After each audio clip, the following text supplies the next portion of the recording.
A gente começa com pequenas mudanças, né? A gente não consegue mudar o mundo de uma vez só.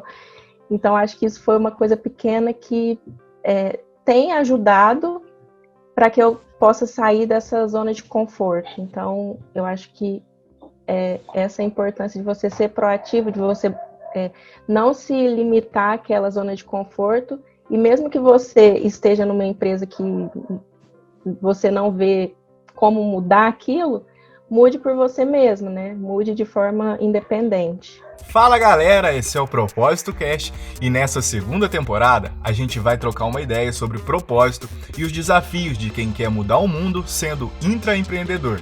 Vem com nós! Fala galera, eu sou o Felipe, nós somos a Merim Erim e hoje eu estou muito feliz porque a gente está começando com esse episódio a segunda temporada do Propósito Cast. Para quem já está com a gente há um tempinho, sabe que a nossa produção de conteúdo tem algumas linhas e essa é talvez a mais especial. É o espaço que a gente separa para discutir com a nossa galera sobre propósito, para entender como é que a gente vive do que a gente gosta todos os dias e para a gente entender como é que a gente deixa o mundo um lugar um pouquinho melhor para todo mundo viver junto. Hoje a gente está recebendo duas pessoas super legais que a gente já vai apresentar. Antes disso, eu vou fazer só aquela introdução blogueira que vocês já estão acostumados e que o Tom sempre me cobra. Então, para quem está vendo esse vídeo no YouTube e ainda não é inscrito, deixa o like, comenta, manda para os amigos, reage a esse conteúdo, que a gente precisa de vocês para crescer essa comunidade.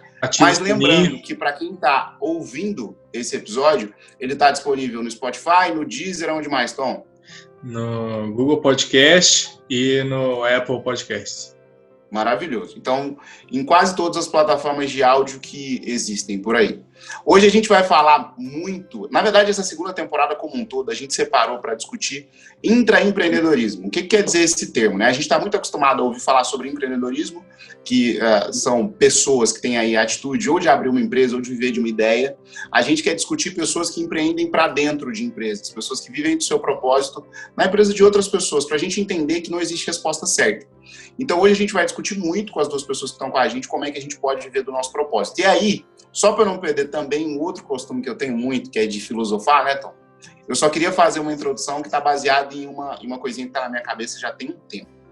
Eu acho real que a gente conta as histórias, porque a gente aprende a contar as histórias dos empreendedores. E aí eu vou usar o termo no masculino, porque a gente, na maioria das vezes, está acostumado a contar a história de empreendedores, que na maioria das vezes são homens. Então, tipo assim, a gente está acostumado a contar a história de gente que é exceção da regra. E eu venho aprendendo de verdade que existem várias outras pessoas que fazem coisas muito bem feitas, que deveriam ser muito valorizadas, que na maioria das vezes não são. Então a gente separou essa segunda temporada para a gente discutir exatamente sobre isso. Feito essa introdução longa, agora sim eu queria passar para os nossos convidados, e aí é de praxe, Guilherme, que a gente comece pela menina, aí depois o menino e depois o menino da Merim. Então, eu vou começar pela Milene. E aí, Milene, eu queria que você se apresentasse e dissesse para a gente o que você faz todos os dias. Bom, primeiro eu quero agradecer o convite, estou muito feliz. Os meninos da Merim, sou fã, já sempre deixo isso claro para eles, mas enfim. Eu sou formada em jornalismo, não trabalho na área ainda, trabalho como editora de vídeos em uma empresa educacional e escrevo algumas coisas em um blog. E esse blog vai ser a questão do intraempreendedorismo, que é ter uma ideia, não deixar essa ideia morrer, uma ideia antiga, não deixar essa ideia morrer mesmo trabalhando para outras pessoas. Muito legal. Guilherme, você. Primeiro, Guilherme, como a gente está acostumado a falar com a galera aqui de Minas, diga para as pessoas de onde você está falando. Beleza. Felipe e Tom, né? Primeiro, muito obrigado também pelo convite. Estou bastante honrado. Cara, sobre mim, eu sou aqui de Goiânia, eu moro aqui em Goiânia. Trabalho hoje na Nectar como executivo de contas, né? Ou termo mais prático de mercado, vendedor mesmo. Sou nascido em Recife, então morei um tempinho no Nordeste, morei um tempinho no Pará. E agora estou há 12 anos aqui em Goiânia, tá? Então, atuando ali na frente de vendas dentro da Nectar. Muito legal, Muito legal, muito bom. muito foda. Um prazer receber vocês dois aqui. Começando, né, a segunda temporada, para quem desacreditou, achou que ia ter uma temporada só, a gente já está na segunda. E dessa vez a gente vai fazer ainda mais solto, né?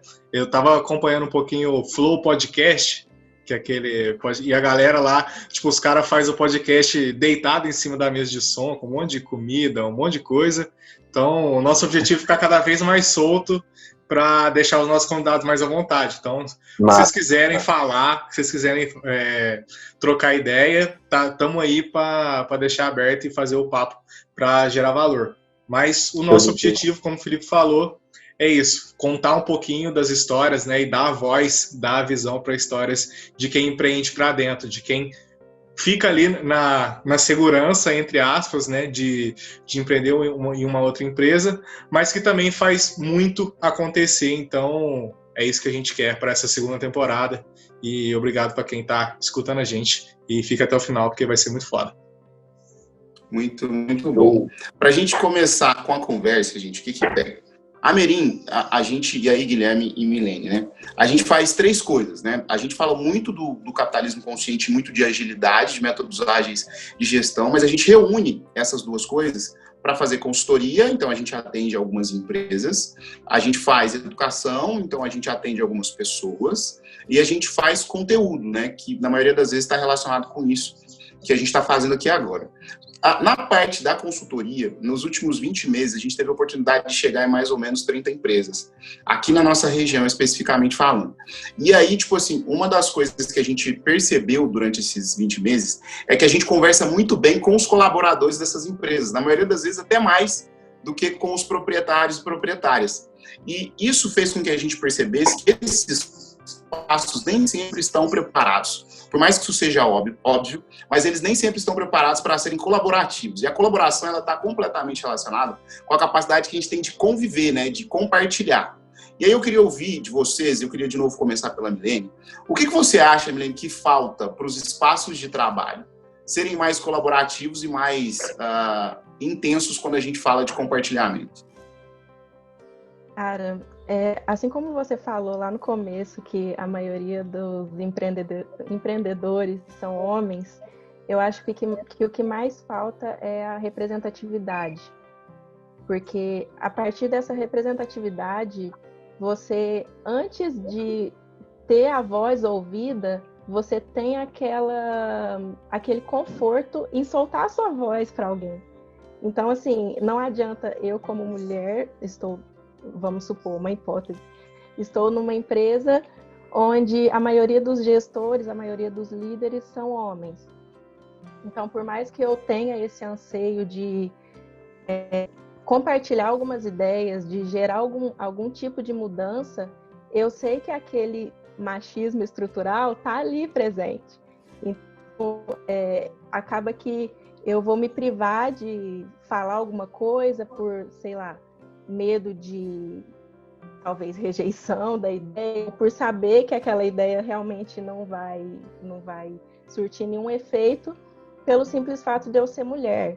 Então, eu acho que existe sim a representatividade na internet, a gente vê muito disso, eu acompanho muitas mulheres que têm histórias fodas, mas a partir do momento que você sai dessa ideia de internet e aplica isso no mercado de trabalho, essa representatividade no mercado de trabalho, eu acho que fica muito mais fácil das vozes serem faladas e ouvidas também.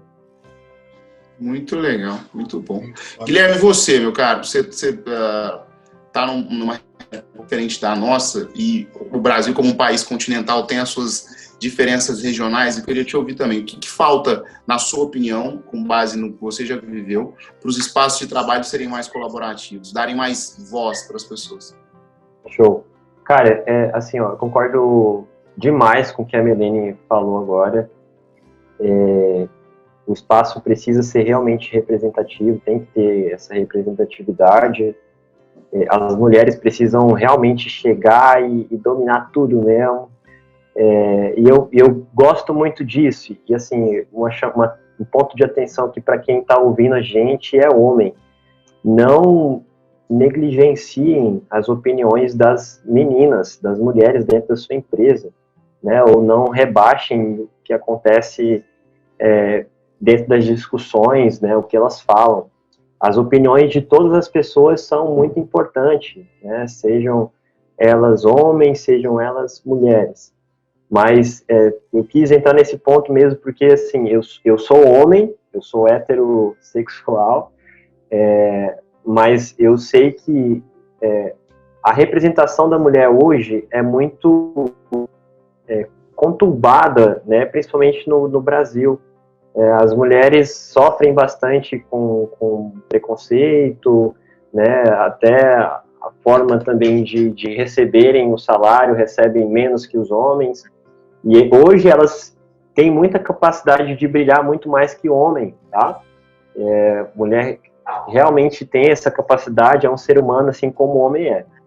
Mas, entrando na minha resposta agora, saindo um pouquinho do que a Milene disse, cara, o que eu acho que é interessante a gente pontuar, precisa haver abertura para discussões, né? As discussões dentro de um ambiente colaborativo, elas precisam acontecer e não pode ficar restrito somente a quem está numa diretoria, né, no board de uma empresa. É claro que a gente tem um processo, eu acho que um organograma padrão das empresas, que é determinar os diretores, e aí a gente tem ali embaixo os líderes, e embaixo dos líderes quem são as pessoas lideradas, né? Só que a gente precisa dar voz para essas pessoas que estão sendo lideradas. Eu acho que começando a partir dos líderes, ouvindo os seus liderados, né, pedindo opiniões sobre o que eles acham sobre determinado assunto da empresa, o que eles esperam da empresa a longo prazo, né? E esse tipo de coisa precisa acontecer dentro de um ambiente que tenha a perspectiva de ser colaborativo. Uma outra coisa interessante também a gente precisa ter a noção de coachability também. Eu acho que esse é um termo, eu não sei se todo mundo conhece, mas muito usado na indústria SaaS, né, o coachability. Sim, exatamente. A capacidade de você receber um feedback e tornar esse feedback uma melhoria para você dentro de algum aspecto, né? E aí entra também o ponto da resiliência. Você sofre, mas você aprende com aquele sofrimento e melhora aquele ponto.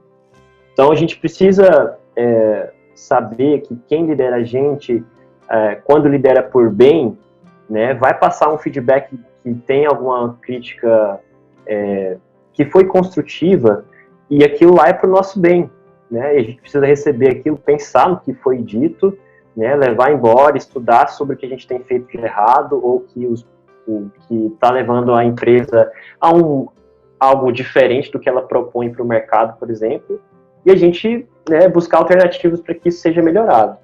E eu acho que um terceiro ponto, cara, dentro disso ainda, a gente tem que também pensar que no ambiente colaborativo, o nome já diz, colaborador, a gente tem que pensar num coletivo, né? E se a gente ficar pensando demais no individual, as coisas vão ficar ruins, né? Então a gente tem que saber que quando eu faço uma venda, por exemplo, tem uma outra pessoa que vai pegar essa venda que eu fiz e vai começar a implementar um sistema que eu vendi. Então eu tenho que passar as informações bem descritinhas lá bem detalhadas dentro do meu histórico, né, de venda, para que essa pessoa parta de onde eu parei, e a gente tenha exatamente aquela passagem de bastão, né, numa corrida. Estou ali nos 400 metros, eu tenho uma passagem de bastão para o meu colega e eu tenho que fazer a minha corrida da melhor forma para que ele também faça a corrida, a gente chegue na linha de chegada todo mundo junto, né? Então o trabalho ele precisa ser coletivo, a gente tem que pensar dessa maneira. Muito foda. E acho que isso tipo, as duas coisas que você falou primeiro aí vai muito de encontro com o que eu estava até pensando de trazer aqui para a roda, né? O primeiro, eu acho que para ter essa colaboração, né, para esse ambiente ser mais colaborativo, se não tiver um espaço ali programado e preparado para que isso aconteça, a rotina não vai deixar com que isso aconteça. Porque, tipo assim, a gente sabe, né, tipo, a gente eu com o Felipe já trabalhou em outras empresas, que a maioria das coisas são muito para ontem, quando já não é para anteontem. Então, tipo assim, tem urgência para tudo. E aí, tipo assim, fica muito difícil de ser, tipo assim, parar e falar assim, não, vamos colaborar agora. Porque, tipo assim, tá rolando o problema, né? O BO tá rolando com a Milene, o BO tá rolando com o Guilherme, tá rolando com o Felipe, tá rolando comigo. Como é que a gente vai parar os nossos problemas no meio para colaborar? Então, acho que tem que deixar, né, a agenda, isso tem que ser pauta da semana, um espaço para essa troca de ideia, para amadurecer a colaboração. E também, né, essa segunda questão que você falou, que é entender essa parte de que o meu trabalho, ele afeta no trabalho da outra pessoa, né? Ter essa perspectiva do coletivo, ela é super importante. E aí, partindo desse ponto, até para a gente ir puxando um outro assunto, tipo, dessas experiências que a gente acumula, a gente vê que em alguns momentos tem aquela galera que tá meio no migué ali, né, dentro da empresa. Então, tipo, falta um pouquinho de iniciativa para mudar, porque, tipo assim, fica reclamando da situação que a empresa tá, mas não faz nada para mudar. E aí o Gustavo Caetano, né, da Sambatec, fala muito que quando a gente reclama de um problema e não apresenta uma solução, a gente é só parte desse problema, né? Então, se os líderes daquele lugar já estão, tipo, imersos nessa rotina, e se a gente que é colaborador tem um monte de BO, eles têm 3 vezes mais BO que a gente, normalmente, né? Pode ser que em alguns lugares não seja assim, mas normalmente é assim. O que falta para tipo assim, para virar essa chave, para entender que se a gente não fizer nada, não vai rolar, sabe? Que tipo, se a gente não mudar a nossa rotina, como que vai acontecer? O que falta para esse colaborador? E aí agora, para inverter a roda, começar com o Guilherme e terminar com a Milene. Beleza. Um ponto importante sobre isso que você falou, realmente, quando a gente fica focando demais no problema que está rolando dentro de uma empresa, e não foca na solução, a gente fica estagnado, né? Isso gera outro problema, que é a estagnação. Então a gente tem que evitar esse tipo de coisa, a gente tem que ver um problema e buscar a solução. E como que a gente faz isso, né? Eu acho que o primeiro ponto é estudo, cara. Quem é colaborador precisa estudar. Repertório. Exatamente, precisa ter conhecimento, precisa ter conteúdo, né? Então,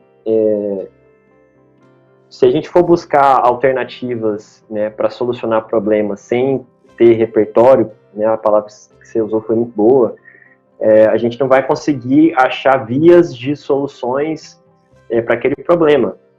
Então, isso acaba sendo um problema para a empresa.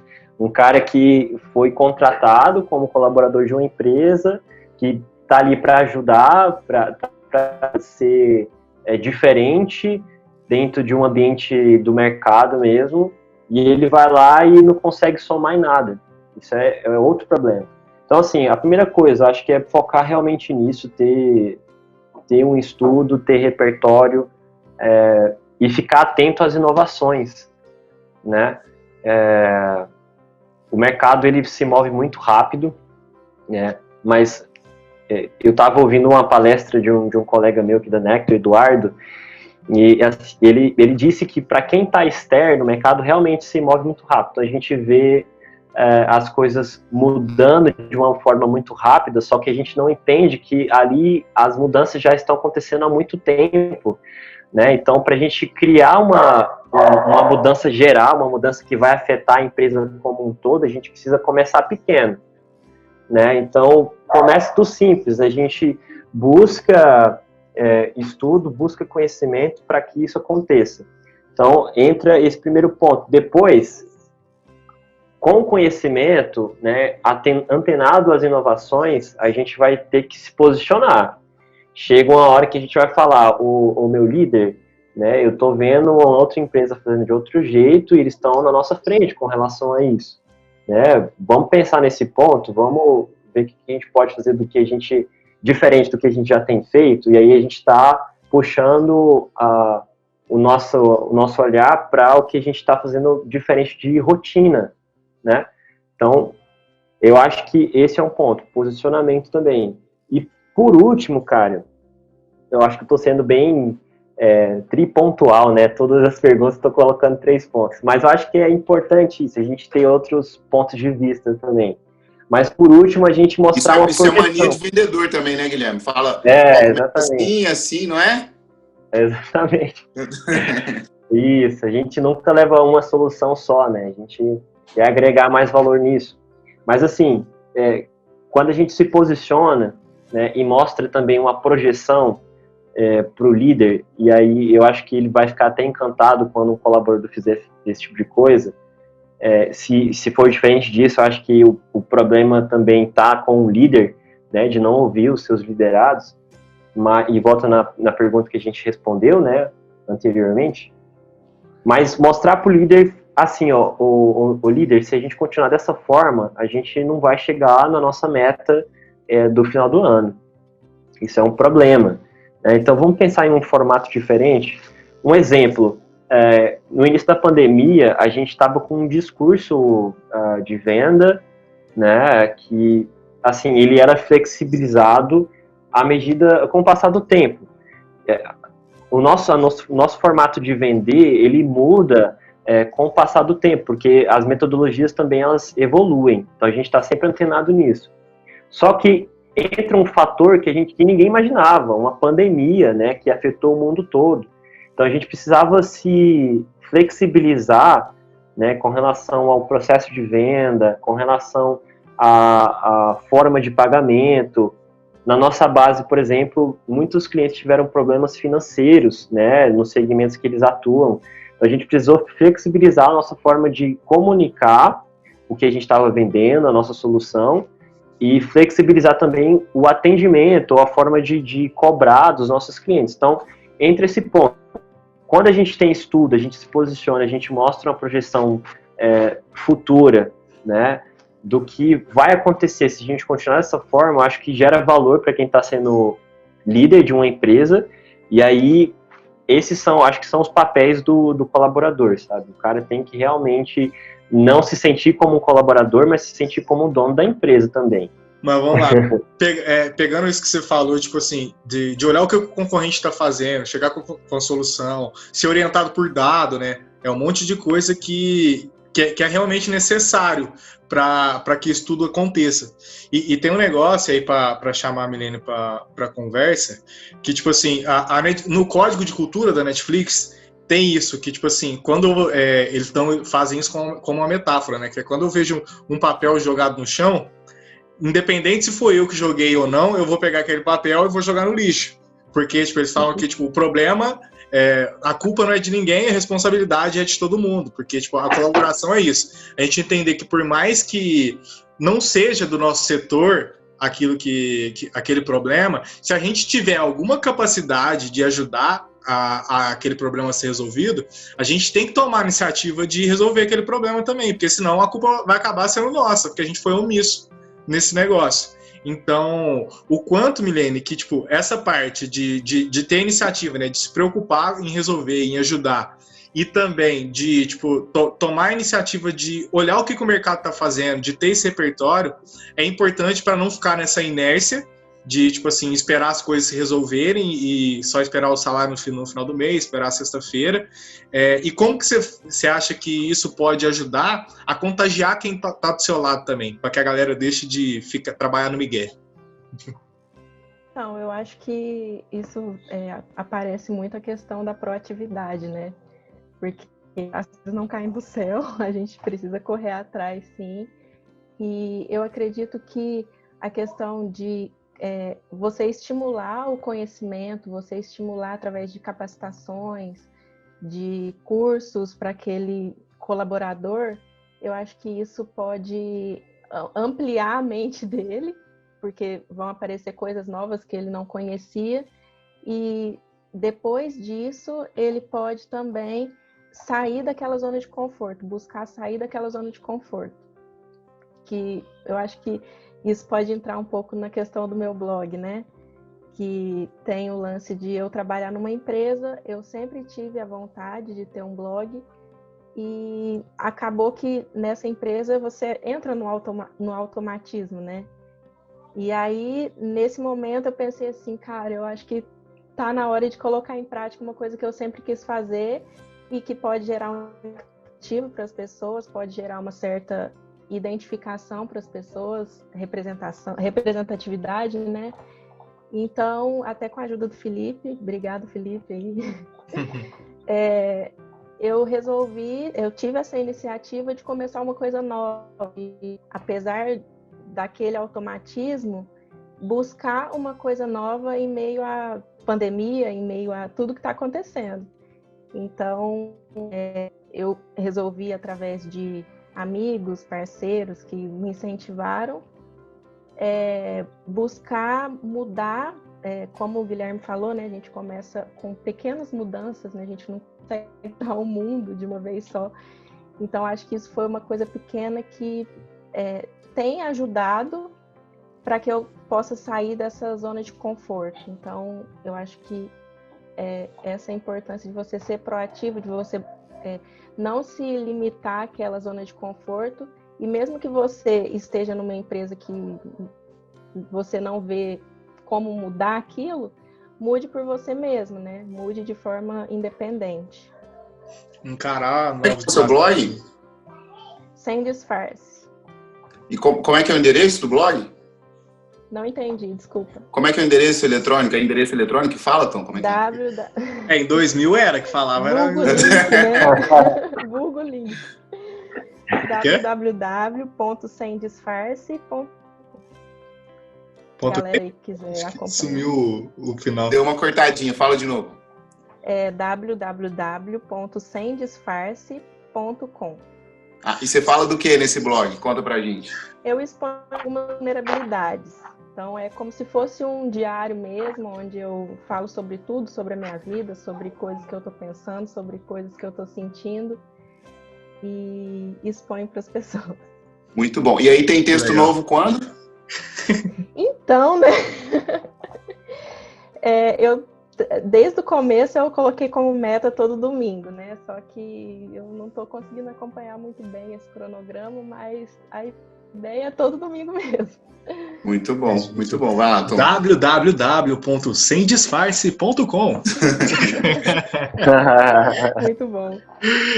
Vamos lá. Agora, para fazer um pequeno jabá, né? Que a gente precisa fazer depois do jabá da Milene, eu vou fazer o jabá da Merim. Mas tem uma coisa que a Milene falou e que puxa um gancho, né? Que é essa questão da zona de conforto, e que, tipo assim, às vezes, né, quando a empresa não dá, porque tem uma teoria, né, que chama a teoria do flow, que é do Mihaly, e um sobrenome muito complexo, que só tem consoante, que eu não vou conseguir reproduzir, que ele fala, tipo assim, o colaborador ele só está motivado quando ele tem um nível de habilidade compatível com o nível de desafio que ele está recebendo.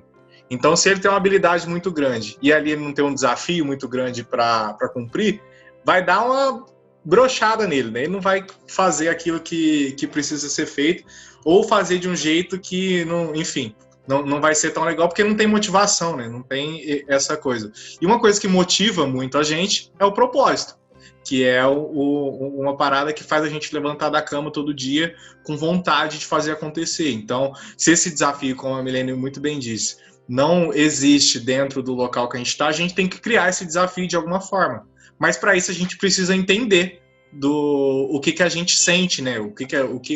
Por que a gente nasceu, né? Que é o segundo dia mais importante da nossa vida.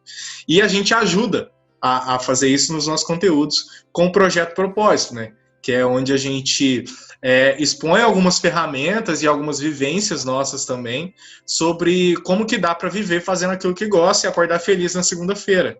Depois das 10 horas da manhã, porque antes é um pouco difícil. Mentira. Mas acordar feliz na segunda-feira sabendo que, tipo, aquilo que a gente vai fazer durante a nossa semana vai impactar o mundo de alguma forma. Porque, tipo, os dias úteis, né, eles correspondem a 70% dos nossos dias do ano. Então, se a gente, tipo assim, viver em função do fim de semana, a gente tá perdendo 70% da nossa vida. E eu acho que isso não faz muito sentido. Então, acompanhe com a gente aí os conteúdos do Projeto Propósitos. Certo, Felipeira? Maravilhoso, muito bom. Estou muito feliz de estar aqui com vocês. Vamos lá, gente, para a gente continuar a conversa. O que pega? Eu falei isso no último episódio da primeira temporada, e para você que não ouviu, o último episódio da primeira temporada tá muito carinhoso, né? Porque a gente recebeu duas pessoas que fazem parte não só da nossa vida social, acadêmica também. Não só da nossa vida acadêmica ou de networking profissional, digamos assim, mas pessoas que fazem parte do nosso dia a dia. Então é um episódio que a gente se expõe muito também. Né? Então tá muito legal. Para quem não ouviu ainda, volta lá, é o 8º episódio da primeira temporada. E aí houve o 7º também, o 6º, o 5º. Isso, não, houve todos. Eu trouxe um exemplo ali que me fez também parar para pensar bastante nesses últimos meses. Porque teve um dia, Milene e Guilherme, que eu estava conversando com meu tio, e meu tio é pedreiro, né? Ele é mestre de obra e tal. E aí, o que pega? A gente estava conversando, tomando uma e tal, e aí, não sei vocês, mas eu naturalmente já gosto de filosofar. Depois que eu bebo, é pior ainda. Então, assim, o que rola? A gente estava conversando e tal, e aí eu falei com ele, porque eu tinha ouvido, né, essa brincadeira durante a semana e eu achei foda. Eu falei com ele o seguinte, a gente estava discutindo sobre inteligência, né? Ele falou, você é muito inteligente e tal, não sei o quê. Aí eu virei para ele e falei assim, Gilson, vamos brincar de um negócio? Tipo assim, eu te faço 10 perguntas sobre o que eu quiser e você me faz 10 perguntas. Se eu errar uma pergunta sua, é um gol para você, e se você errar uma pergunta minha, é um gol para mim. Quanto vocês acham, Milene e Guilherme, que terminaria um jogo hipotético desse? Cara, eu não faço ideia. Mas chuta, sei lá, ficou empatado? Exato, fica 10-10. Porque o que pega? Ele conhece um monte de coisa que eu não faço a menor ideia que existe, de construção civil, de um monte de lugar, e eu conheço um monte de coisa que ele também não faz a menor ideia que existe. Só que a gente aprende que o conceito de inteligência está completamente atrelado a títulos acadêmicos. Então a gente tem um conceito de inteligência que separa as pessoas, e a gente aprende a valorizar as coisas erradas. Então, por exemplo, esses dias eu estava conversando também sobre isso com umas outras pessoas da minha família, até com alguns amigos e amigas também. Falei, por exemplo, uma coisa que a gente não aprendeu a monetizar, o cuidado. Por exemplo, quanto vale uma pessoa ter a sua cama arrumada todos os dias, que é o que acontece com muita gente, principalmente num país como o Brasil? Quanto vale, tipo assim, um café pronto, sabe? Tipo, isso a gente não aprende a monetizar. A gente só aprende a monetizar aquilo que concentra riqueza na mão de muito poucos. Então, assim, eu trouxe essa discussão porque eu acho que quando a gente introduz lá no início, que a gente conta as histórias erradas, a gente está falando também sobre monetizar as histórias erradas no mundo capitalista que a gente vive, o que vale é o dinheiro, no fim. A gente está aprendendo a monetizar as histórias erradas, a gente está aprendendo a monetizar a forma de inteligência errada. E aí, assim, para trazer vocês para a conversa, e agora para começar pela Milene, eu queria entender, Milene, como é que a gente mescla as duas coisas? Como é que a gente mescla títulos acadêmicos, livros, essas coisas que algumas pessoas têm como acessar num país como o Brasil, que é capital cultural? Como é que a gente mescla isso com o capital cultural da vida mesmo, do dia a dia? A gente sabe que a experiência acadêmica hoje em dia, infelizmente, ela é mais valorizada, né? No mercado de trabalho, principalmente.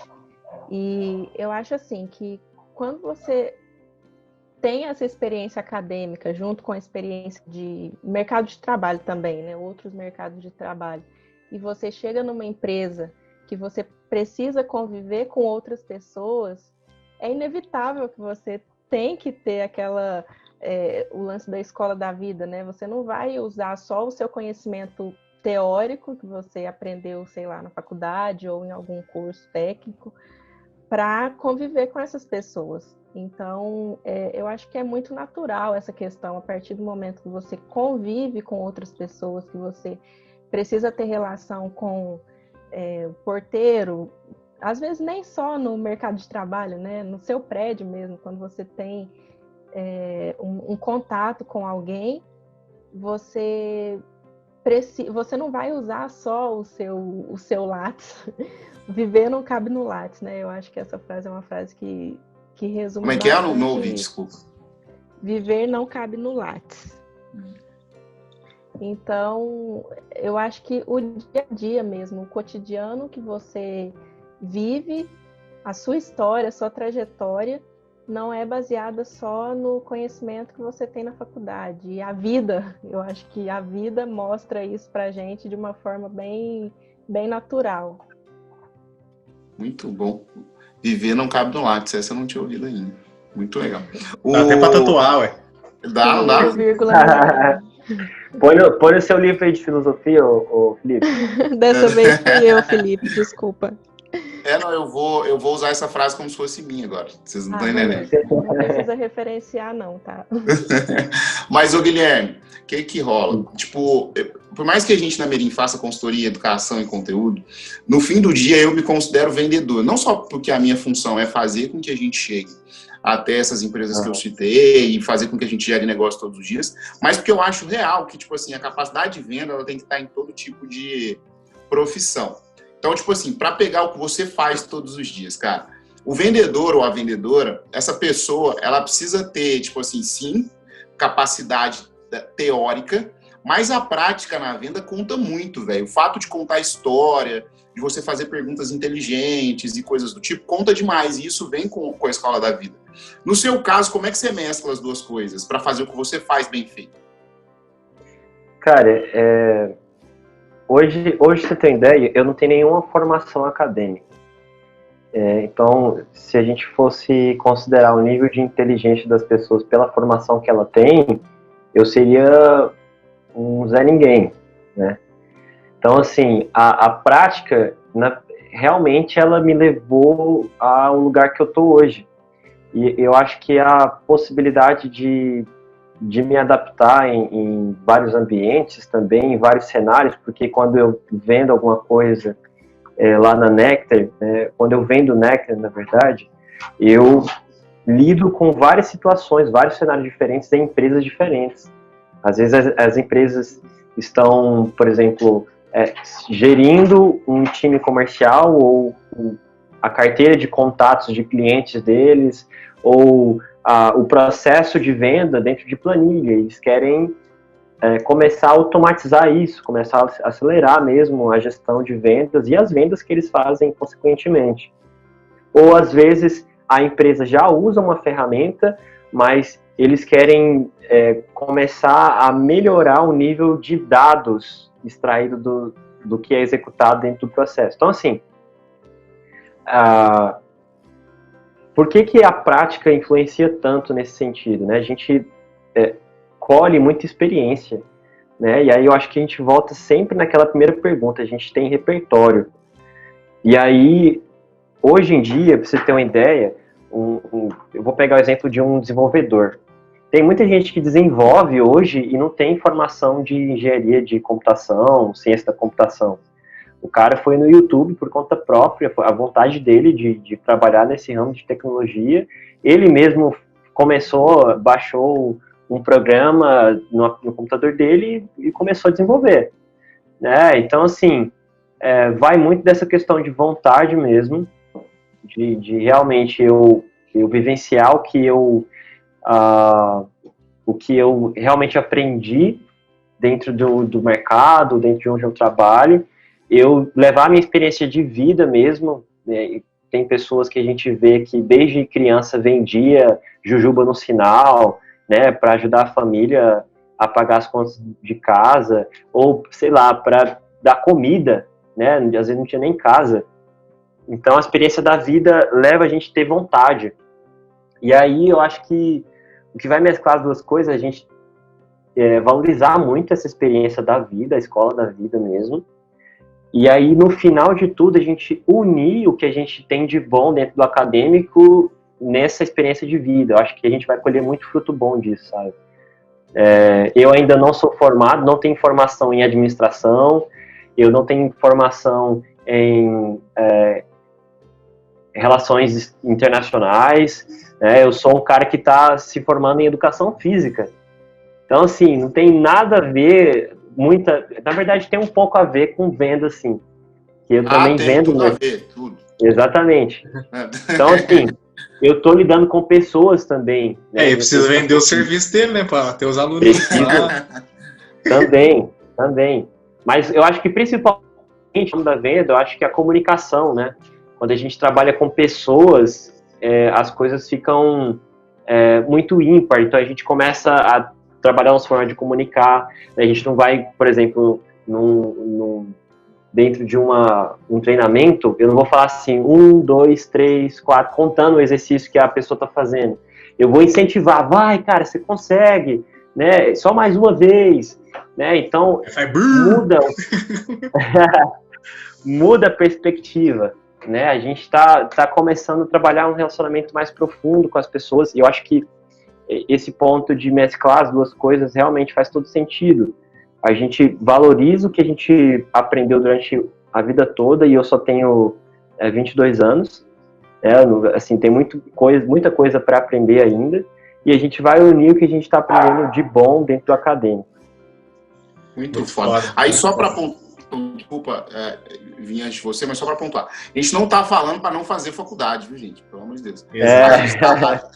A gente tá só pontuando que quando a gente valoriza outros tipos de aprendizado e de inteligência, a gente também está falando sobre inclusão, diversidade e coisas que a gente não vê por aí todo dia. Certo, Tom? É isso. Porque, tipo, façam faculdade, porque é foda, é da hora. E eu acho que, assim... É massa. De lá saem os contatos, né? Exatamente. Exato.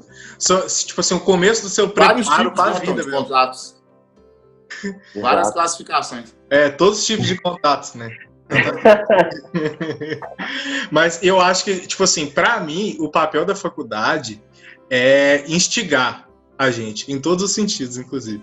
Mas instigar a gente, tipo assim, a curiosidade mesmo, Fraga, de, tipo assim, ser apresentado a um monte de coisa, um monte de teoria, um monte de cenário, que, tipo, você não tem acesso em outros lugares, mas que, tipo, na escola da vida, você vai lá e coloca aquilo em prática. Na vida você coloca aquilo em prática, só que, tipo assim, eu acho que pra mim o papel da academia é instigar mesmo, de fazer a gente querer correr atrás de outras respostas e de abrir a nossa cabeça, porque eu sou uma pessoa completamente diferente depois que eu entrei pra faculdade, que eu comecei a estudar, principalmente semiótica, né, que é um negócio que deixa a gente um pouco doido às vezes. Mas eu acho que, tipo assim, o principal papel é esse, sabe? De fazer com que a gente pesquise mais, que a gente procure, que a gente conheça novas realidades. Então, tipo, a academia, ela serve para isso, só que aí a gente, tipo, a partir do momento que a gente recebe esse impulso, esse estímulo, a gente tem que procurar, a gente tem que ir atrás também das respostas e de executar aquilo que a gente está falando. E aí, agora, para voltar o papo para a Milene de novo, eu acho que, tipo, essa curiosidade faz com que a gente tenha vontade de fazer outras coisas, de buscar novas coisas. E aí, tipo, a pergunta para a gente fechar, né, esse episódio tipo, essa busca, né, essa vontade de fazer, a gente pode chamar em alguns momentos de felicidade, né, que é, tipo assim, se é possível ou não ser feliz no trabalho, Milene. E se é possível, como? Passa uma receita para nós aí. Então, primeiro você vai precisar de... Faz igual a Bela Gil, né? Canela de capivara. Ah, não, ele é vegano. Não tem isso. Facinho de achar. Então, quando você para de pensar que a felicidade no trabalho é você receber 10.000 de salário e tá numa área completamente certinha ali com o curso que você fez ou com a experiência que você tem de vida mesmo, a escola da vida. Quando você para de pensar que a felicidade é isso, você consegue enxergar outras coisas que acontecem ali no seu trabalho que vão te agregar, né? Então, eu até acompanhei num episódio de vocês aí que felicidade, ser feliz no trabalho não é só você ficar rindo o tempo todo, o dia inteiro. Então, Carol vai ser citada para sempre agora nos negócios, que foi foda essa frase. Então, assim, eu acho que é você prestar atenção nos pequenos detalhes que te fazem ter a iniciativa de acordar todos os dias, de você não achar que é uma obrigação você acordar todos os dias e ir para aquele lugar, mas você notar os detalhes que te fazem aprender cada dia mais com pessoas, com equipamentos que você utiliza, independente da área que você está ali trabalhando, né? Eu acho que é a gente se desprender um pouco dessa ideia de que felicidade é uma coisa, assim, incrível, que tem que ter a ver com tudo que você aprendeu durante a faculdade ou tudo que você teve de experiência. E a gente sabe né, que quando a gente sai da faculdade, os meninos aí talvez tenham passado por isso. As pessoas cobram da gente, né? Ah, mas você já está trabalhando na área. Pelo menos comigo é assim. Ah, quando que você vai estar lá apresentando o Jornal Nacional? Quando que você vai ser a nossa nova Maju? Gente, estou bem longe de ser a nova Maju, mas enfim, ela é insubstituível. Mas, e parar também, né, de ficar prestando atenção nessas cobranças das pessoas, porque cobrança vai ter em qualquer lugar. E a partir do momento que você leva muito em consideração a pressão que as pessoas colocam em você e no que você tem que fazer de trabalho e no salário que você tem que ganhar, tipo, ela ficou 4 anos estudando, tem que ganhar no mínimo 5 mil, tal. Meu sonho. Então, eu acho que é se desprender um pouco disso e aproveitar a sua jornada, prestar atenção na sua jornada e não só ficar preso nesse... Eu acho que é bem desnecessário, né? Essa questão de você pensar que assim que você sai da faculdade, você já tem que trabalhar naquilo que é exatamente igual ao que você aprendeu e não aprender coisas novas, porque eu acho que a experiência que você tem aprendendo coisas, às vezes, completamente diferentes do que você viu na faculdade, é muito enriquecedor, né? Então, eu acho que é isso, você ter uma nova visão do que é felicidade e não só aquilo que as pessoas te cobram depois que você passa por um processo de aprendizado, seja ele qual for. Muito massa, até porque a gente já, tipo assim, se cobra muito, né? Internamente, todo mundo tem uma cobrança ali. E aí, para passar pro Guilherme, eu acho que esse negócio que a Milene falou, de realmente, tipo, focar naquilo que você aprendeu e, tipo, no que você pode aprender, acho que tem tudo a ver com a tua história, né? Que a gente tá vendo aqui, porque, tipo, você trabalha com venda, né, Guilherme? E você estuda educação física. Então, tipo assim, se for com base na expectativa de outras pessoas, você não é um cara feliz, né? Porque, tipo, você tá fazendo um rolê completamente diferente do seu curso, né? Para você, como que é essa receita aí de felicidade? Onde você encontra felicidade para trabalhar, para fazer aquilo que você faz? E como que você acha que isso é possível quando, tipo assim, você tá fazendo coisas diferentes daquelas que as pessoas entendem que seria o melhor para você? Massa. Cara, eu acho que eu vou fazer um jabá para vocês. Assim, ó, eu acho que a gente é feliz no trabalho quando a gente tem propósito, né? Aí ficou bom, hein? Exatamente. A gente tem que ter na cabeça em qualquer lugar que a gente tiver, cara, seja numa faculdade de educação física, seja uma grande uma multinacional, numa empresa como a que eu trabalho, a Nectar, eu preciso ter um propósito. Eu estou ali para ajudar líderes comerciais a ter mais tempo com a família. Eu estou ali para facilitar o dia a dia de quem vende. Cara, quem vende sofre demais, cara. Tem muita informação na cabeça. Você não tem ideia. Sofre o Tom acompanha. Sim, eu vou lá e ofereço, cara, aqui, ó, você vai ter uma ferramenta para você colocar tudo que está na sua cabeça dentro dela. Você não vai preocupar em esquecer, entendeu? Fica tranquilo. Então, assim, o meu propósito dentro da área que eu trabalho, em vendas, é ajudar pessoas a ter tempo de qualidade. E eu acho que quando a gente se preocupa mais no que a gente vai oferecer em um lugar, o resultado ou o retorno disso vem como consequência, sabe? A gente está preocupado em melhorar a perspectiva de vida de uma pessoa dentro de uma empresa, a gente está preocupado em melhorar a autoestima de uma pessoa, agora puxando o jabá para a educação física, com o corpo dela, na estética, no status, né, que seja, mas quando a pessoa tem o que ela precisa e a gente está oferecendo para ela, o retorno que ela vai dar para a gente é muito maior, né? Talvez, por exemplo, eu cheguei a vender para uma empresa e essa empresa gostou tanto do Nectar que me indicou mais 3 empresas para eu, né, vender o Nectar. Então, o retorno da comissão que essa empresa me deu foi muito grande. Então, assim, entre esse ponto, a gente precisa ter um propósito em tudo que a gente fizer, em qualquer lugar que a gente estiver, e a gente tem que ficar preocupado e atento no que a gente está oferecendo, porque o retorno vem como consequência, sabe? O salário vem como consequência, o tempo de trabalho vem como consequência. Maravilhoso, muito bom, muito bom. Eu costumo dizer, para a gente fechar, agora sim fechar, que felicidade é expectativa menos realidade, né? Então, de novo, Felicidade é igual a expectativa menos realidade. E aí isso vale muito para a venda, né, Guilherme? Milene, agora Milene, vou te dar uma lição de venda rapidinho, aqui, só para a gente fechar.